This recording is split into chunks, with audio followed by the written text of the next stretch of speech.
Bagong sugatan ang dalawang lalaking nag-iinuman matapos pagtatagain ng umanay may diferensya sa pag-iisip. Bukod sa Mighty C, way na ko gina-allergy, way na ko gina-masakit. Salamat, Mighty C!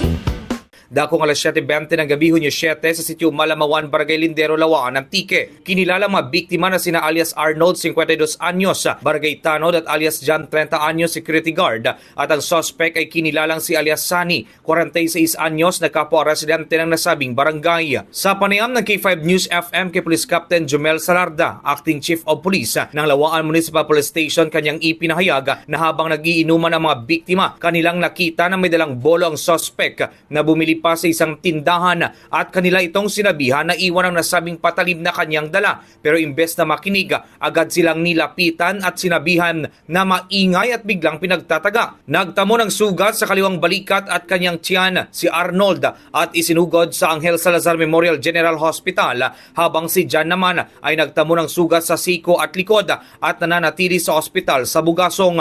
Naaresto naman ang suspect bandang alas 7:30 ng umaga noong Hunyo 8 at mahaharap sa kasong frustrated homicide.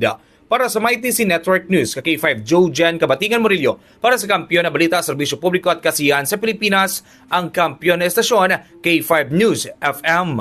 Bukod sa Mighty C, way na ko gina-allergy, way na ko gina-masakit. Salamat, Mighty C!